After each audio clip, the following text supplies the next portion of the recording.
ओम नमो भगवते वासुदेवाय नमः। स्वागत है आप सभी का मेरे यूट्यूब चैनल पर।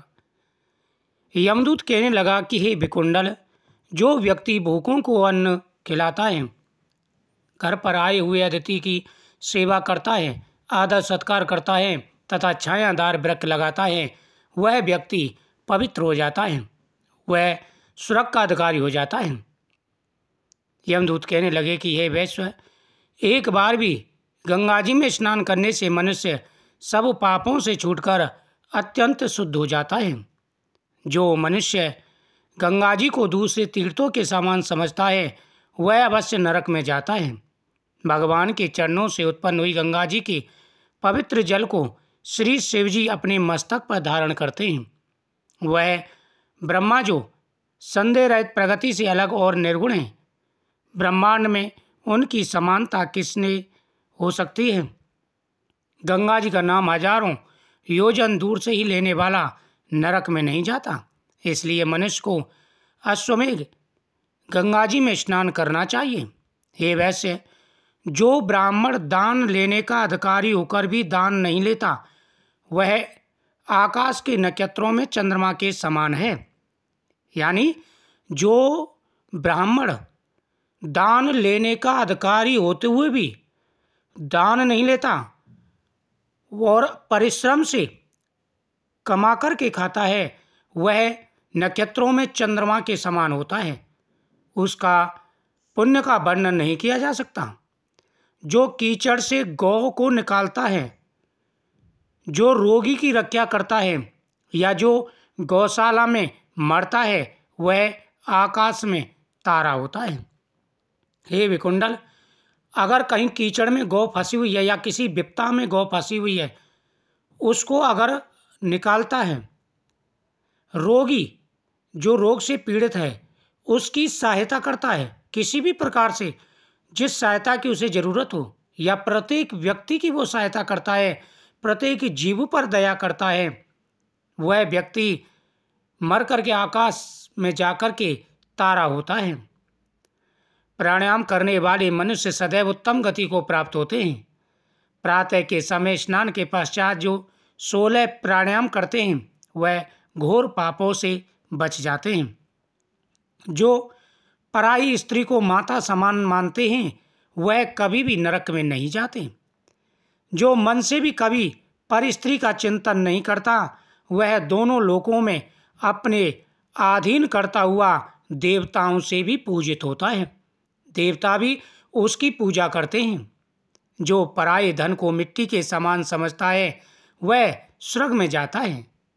हे विकुंडल, जिसने क्रोध को जीत लिया, मानो उसने स्वर्ग को जीत लिया। जो व्यक्ति अपने क्रोध पर काबू कर लेता है, अपने मन पर काबू कर लेता है, वह स्वर्ग का अधिकारी हो जाता है।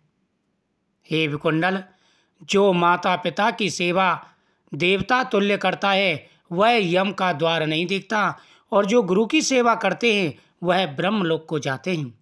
शील की रक्षा करने वाली स्त्री धन्य है। शील भंग करने वाली स्त्री यमलोक को जाती है।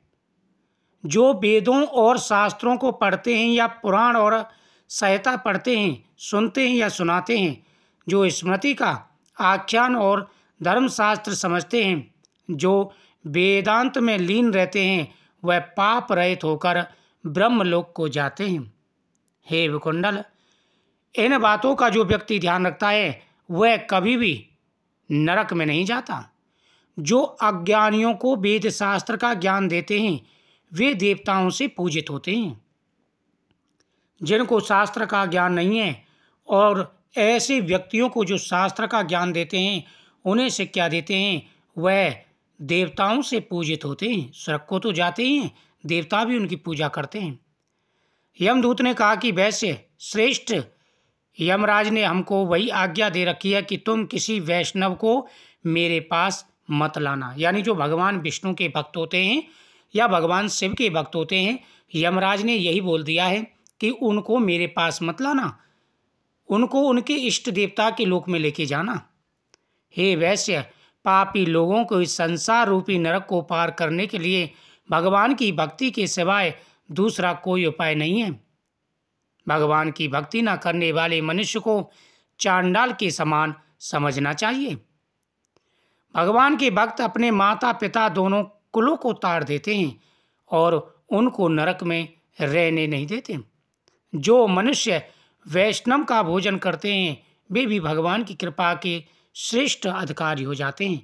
यानी जो भगवान विष्णु के भक्त के घर का भोजन करते हैं वह श्रेष्ठ हो जाते हैं, उनका शरीर पवित्र हो जाता है।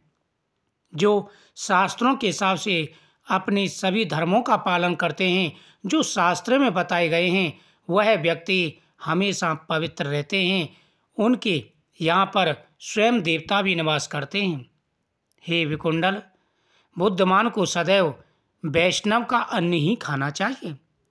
और जो व्यक्ति बुद्धिमान हैं, जो कि धर्मशास्त्र को जानते हैं, तो वो हमेशा सिर्फ जो वैष्णव लोग होते हैं, जो भगवान शिव और विष्णु के भक्त होते हैं, उनके घर का ही अन्न खाते हैं। इससे उनकी बुद्धि पवित्र होती है और वो कभी पाप नहीं करते। हे विकुंडल, जो व्यक्ति जिसके घर का अन्न खाता है और उस घर में रहने वाले जैसे व्यक्ति होते हैं उसी प्रकार की उनकी बुद्धि हो जाती है।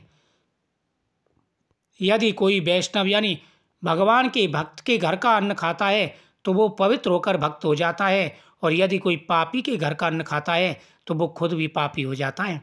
इसलिए शास्त्रों में कहा गया है किसी दूसरे के घर का अन्न मत खाओ, अगर अन्न खाना है तो किसी भक्त के घर का अन्न खाओ।